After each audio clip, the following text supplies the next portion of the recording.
এদিকে আজই শেষ হচ্ছে ডেডলাইন পুর নিয়োগ দুর্নীতি মামলায় মদন মিত্রের ছোট ছেলে গতকাল হাজিরা দিয়েছিলেন।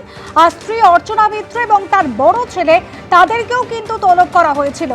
ব্যাংকের নথি নিয়ে আসতে বলা হয়েছিল বড় ছেলে স্বরূপ মিত্রকে এবং তাঁর স্ত্রী অর্চনা মিত্রকে।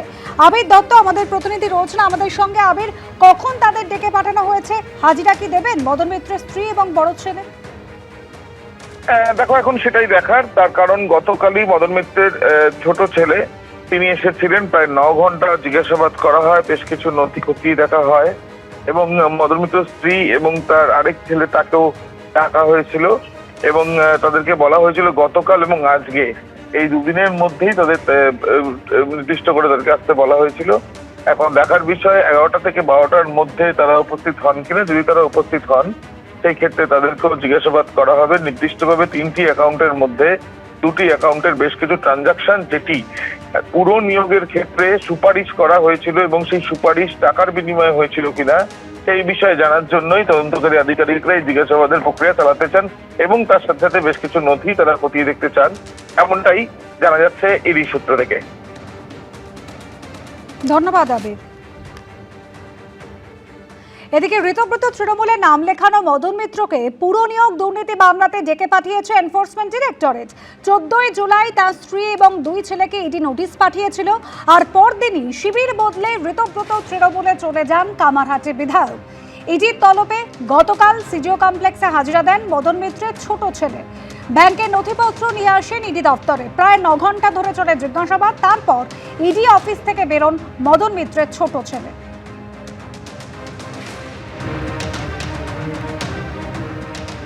দাদা কি বলবেন? এত ঘন্টা দিয়ে শেষে কি কথা হলো দাদা? অ্যাকাউন্ট নিয়ে কোনো কথা হয়েছে? ট্রানজাকশন নিয়ে বা কোনো কিছু নিয়ে? দাদা ইডির আধিকারিকরা কি সন্তুষ্ট আপনার উত্তরে? দাদা পুর নিয়োগ দুর্নীতি মামলায় ডেকে পাঠানো হয়েছে মদন মিত্রকে এবং আজ এবং গতকাল কিন্তু তার পরিবারের সদস্যদের ডেকে পাঠানো হয়েছিল, যদিও সমস্ত অভিযোগ অস্বীকার করেছিলেন মদন মিত্র। আমার বলেছে আমি নাকি বেআইনি চাকরি দিয়েছি পৌরসভায়। আমি তো কোনোদিন এরকম করিনি। আর পৌরসভায় আমি চাকরি দেবো কি করে? পৌরসভা তো আমার আন্ডারে নয়। পৌরসভার খাতাও আমি দেখি না, প্রশ্নও আমি করি না। পৌরসভার যারা কর্মকর্তা তারা রয়েছে, বাট আমার ডেকেছেন নিশ্চয়ই। ছেলেকেও তো আজকে পূর্ণ ফ্যামিলি ডেকে নিয়েছে, পুরো কর্পোরেশন। বিধানসভা ভোটে তৃণমূলে ভরাডুবির পর তৃণমূল যখন ভেঙে চুরমার, তখনও মমতা বন্দ্যোপাধ্যায়ের পাশেই ছিলেন মদন মিত্র। কিন্তু পুর নিয়োগ দুর্নীতি মামলায় স্ত্রী এবং তার 2 ছেলেকে ইডির নোটিশের পরেই রাতারাতি ছবিটা বদলে যায়। 14ই জুলাই মদন মিত্রের স্ত্রী এবং 2 ছেলেকে তলব করে নোটিশ পাঠায় ইডি। আর সেই রাতেই ঋতব্রত তৃণমূলের বিধায়ক সন্দীপন সাহার সঙ্গে দেখা করতে তার বাড়িতে পৌঁছে যান মদন মিত্র। সন্দীপন সাহের বাড়িতে আমি স্বর্ণদার সঙ্গে দেখা করতে গিয়েছিলাম। স্বর্ণদা অনেকদিন বাদে, কোনোদিন আসিস না, আড্ডা মারবো, ফিশ ফ্রাই খাওয়াবো, আয়। ঢুকে পড়লাম, দেখা হলো, কথা হলো। আগের দিন রাতে পৌঁছেছিলেন সন্দীপন সাহার বাড়িতে, আর পরদিন দুপুরে নিজেই গাড়ি চালিয়ে বিধানসভায় পৌঁছে যান মদন মিত্র। তারপর শটান বিরোধী দলনেতা ঋতব্রত বন্দ্যোপাধ্যায়ের ঘরে। ঋতব্রত তৃণমূলের হাত ধরে অভিষেক বন্দ্যোপাধ্যায়কে নিশানা করতে শুরু করেন কামারহাটি বিধায়ক। ওই অভিষেক ব্যানার্জিকে দিয়ে বিজেপিকে হারানো যাবে না। ওই হিটলারি কায়দায় প্লেন থেকে নেবে, কোমরে হাত দিয়ে 4 তারিখ দেখে নেবো, হুইসেল বাজবে, এসব করে হবে না। মমতা বন্দ্যোপাধ্যায় দীর্ঘদিনের সঙ্গী মদন মিত্রকে 21শে জুলাইও দেখা গিয়েছিল ঋতব্রত তৃণমূলের মঞ্চে। আর সেখান থেকে মমতা বন্দ্যোপাধ্যায়ের উদ্দেশ্যে বার্তাও দেন তিনি। আজকের এই 3 টুকরোর জন্য কে দায়ী? যদি হিম্মত থাকে মমতা বন্দ্যোপাধ্যায়, আপনি হেঁটে আসুন, একটা ডিমও পড়বে না, খালি বলবেন হ্যাঁ আমার ভুল হয়েছিল, আমি গান্ধারীর মতো পুত্র স্নেহে অন্ধ ছিলাম, আমার অন্যায় হয়েছিল। কেউ ডিম মারবে না। আপনি একবারও ভাবলেন না দলটার কথা? আর ইডির এই তলবকে আইওয়াস বলে আক্রমণ শানিয়েছেন কুণাল ঘোষ। তীব্র কটাক্ষ বাম বিজেপি। ডেকে পাঠানো আবার কি? অ্যাকশন ডেকে পাঠাবে, চা খাবে। আমি মদনদা বলে বলছি না, মদনদা আমি কোনো ব্যক্তিগত আক্রমণ করছি না। এইসব আইওয়াস ডেকে পাঠানোর কোনো মানে কি আছে? অভিযোগ থাকলে অ্যাকশন দেখবে লোকে। মদন মিত্রর ছেলে এবং স্ত্রীকে সমন পাঠিয়েছে ইডি। ওরা যাবেন, দেখা করবেন। মদন মিত্র বলেছেন তিনি দেখা করবেন। ইডির সমন পাঠানো এটা কোনো গুরুত্বপূর্ণ বিষয় নয়। মিত্রকে সপরিবারে ডেকেছেন, আর দুদিন পরে তো দুর্গা ঠাকুরকে সপরিবারে আমরা ডাকবো। তো মদন মিত্র কে যে তাকে সপরিবারে ডাকা যাবে না? আপনারা তো চিন্তিত কেন?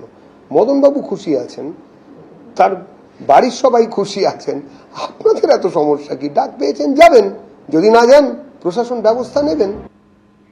পরে খবরে আসছি, নারী নির্যাতনের ক্ষেত্রে পুলিশকে ফ্রি হ্যান্ড দিলেন মুখ্যমন্ত্রী শুভেন্দু অধিকারী। গতকাল বিধানসভায় তিনি বলেন, কোনো মহিলা বা কন্যার ওপর কিছু ঘটলে কারো নির্দেশের জন্য অপেক্ষা করবেন না। তৃণমূল আমলে হওয়া নারী নির্যাতন এবং দুর্নীতি প্রসঙ্গ তুলে এদিন আক্রমণ শানিয়েছেন মুখ্যমন্ত্রী। কোনো মহিলা কন্যার উপরে কিছু ঘটলে কারোর নির্দেশের জন্য অপেক্ষা করবেন না। নারী নির্যাতনের ক্ষেত্রে রাজ্য সরকারের জিরো টলারেন্স। বুধবার বিধানসভায় দাঁড়িয়ে পুলিশকে ফ্রি হ্যান্ড দিলেন মুখ্যমন্ত্রী শুভেন্দু অধিকারী। কোনো মহিলা কন্যার উপরে কিছু ঘটলে কারোর নির্দেশের জন্য অপেক্ষা করবেন না। যাই করতে চান করে দেবেন। আপনাকে ঢাল হিসাবে প্রোটেক্ট করবে রাজ্যের মুখ্যমন্ত্রী। তৃণমূল আমলে ঘটা নারী নির্যাতনের একাধিক ঘটনার উল্লেখ করে প্রাক্তন মুখ্যমন্ত্রী মমতা বন্দ্যোপাধ্যায়কে চাঁচাছোলা ভাষায় আক্রমণ শানালেন বর্তমান মুখ্যমন্ত্রী। অপরাজিতা বিলের সময় মনে আছে আমার বক্তৃতা,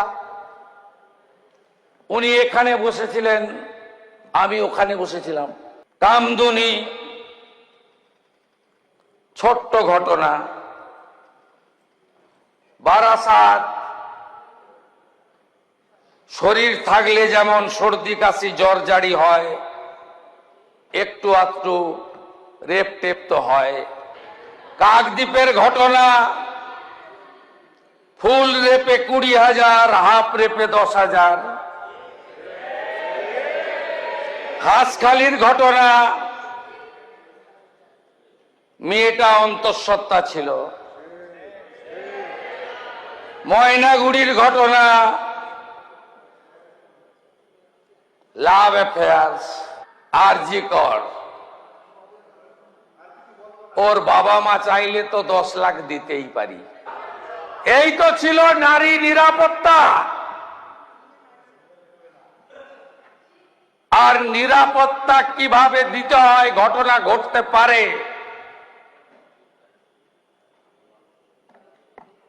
ঘটনা ঘটলে তাকে কিভাবে মোকাবিলা করতে হয়, বারুইপুরের একরত্তি ছোট্ট মেয়ে প্রমাণ করে দিয়েছে এই সরকার। একের পর এক নারী নির্যাতনের ঘটনা ঘটছে। গত মানে 2 মাসে যা হয়েছে ভয়ঙ্কর। এর আগে যে সামাজিক বিকৃতি যা ছিল, পুলিশ ব্যবস্থা নিয়েছে, দোষীকে গ্রেফতার করেছে, একের পর এক কেসে দ্রুত তদন্ত শেষ করে ফাঁসির আদেশ, যাবজ্জীবন এসব হয়েছে। মুখ্যমন্ত্রীর গলায় শোনা গেছে হুঁশিয়ারির সুর। 25 তারিখে ক্যাগের রিপোর্টগুলো তো প্লেস হবেই। পরবর্তী সেশনে আমরা ক্যাগের রিপোর্ট নিয়ে ডিসকাশন এবং তার যে রেকমেন্ডেশন রয়েছে তার উপরে সিদ্ধান্ত করব, এবং যেখানে যেখানে দুর্নীতির প্রামাণ্য ক্যাগ ধরবে আমরা মহামান্য রাজ্যপালের কাছে সুপারিশ করব, তিনি মুখ্যমন্ত্রী হন, মন্ত্রী হন, আর যে যত বড় নেতাই হন, তার বিরুদ্ধে এফআইআর করার জন্য আমরা রাজ্যপালের কাছে সুপারিশ করব। মুখ্যমন্ত্রীর এই যে দেখে নেব, তদন্ত করছি, খুলো, এটা হচ্ছে মিসড কল। অর্থাৎ যারা যারা আরো আছেন তদন্তে তারা চলে আসুন, তাহলে আমি বাঁচিয়ে দেবো, নইলে আমি পুলিশ, সিবিআই, ইডি এসব পাঠাবো। ওনার হুমকি মিসড কলে পরিণত। উনি বিধানসভায় দাঁড়িয়ে যাদের যাদের বিরুদ্ধে বলেছেন, প্রেস কনফারেন্সে, নবান্নে বা অন্য কোথাও যাদের বিরুদ্ধে বলেছেন, আগে তাদের বিরুদ্ধে অ্যাকশন নিন, তারপর ওনার কথার বাস্তবতা আমরা বুঝবো। শেষ অবধি কি উঠে আসে, সরকার কি করে, কি ব্যবস্থা নেয়, সেদিকেই নজর রাজ্যবাসীর। আশাবুল হোসেন, উজ্জ্বল মুখোপাধ্যায় ও রঞ্জিত হালদারের রিপোর্ট, এবিপি আনন্দ। ভাইপোপন্থী তৃণমূলের নামও নিশান পশ্চিমবঙ্গে থাকবে না। বুধবার বিধানসভায় দাঁড়িয়ে এই ভাষাতেই আক্রমণ শানালেন মুখ্যমন্ত্রী শুভেন্দু অধিকারী। পাশাপাশি অভিষেক বন্দ্যোপাধ্যায়কে কার্যত তুলোধনা করলেন। বললেন, কি বলেছিলেন? ডিজে বাজাবেন? বাংলার লোক ডিজে বাজিয়ে দিয়েছে। পাল্টা জবাব দিয়েছে কালীঘাট তৃণমূল। এই ভাইপোপন্থী তৃণমূলের নাম নিশান পশ্চিমবঙ্গে থাকবে না। আমার দায়িত্ব।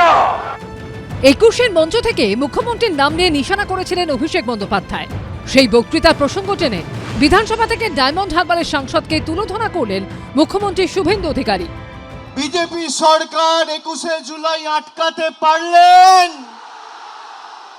শুভেন্দু অধিকারী 21শে জুলাই আটকাতে পারলেন, অমিত শাহ 21শে জুলাই আটকাতে পারলেন।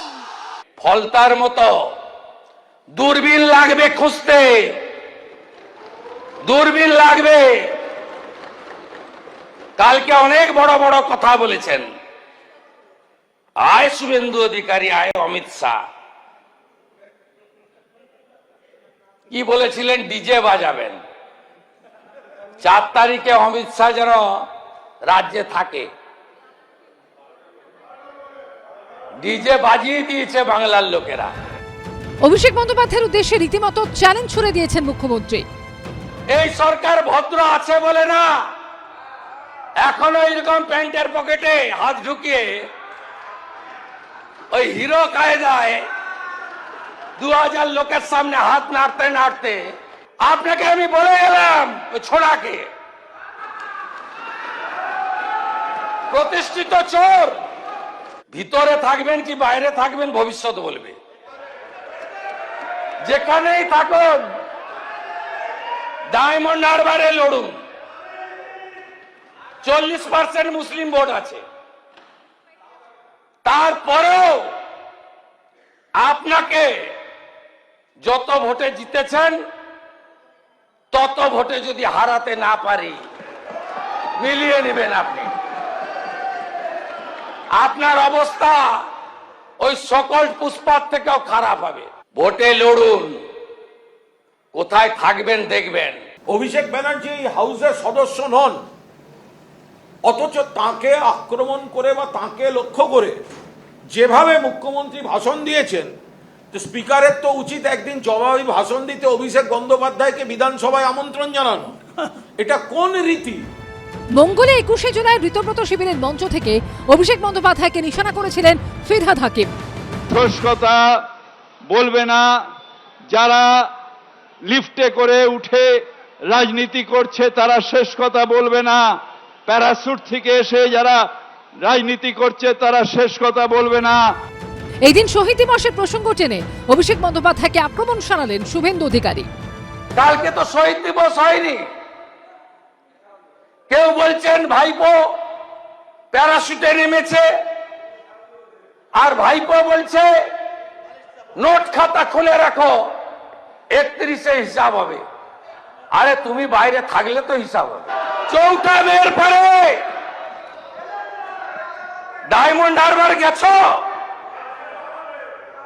জোকা পেরিয়েছ, যাও না ডায়মন্ড হারবার।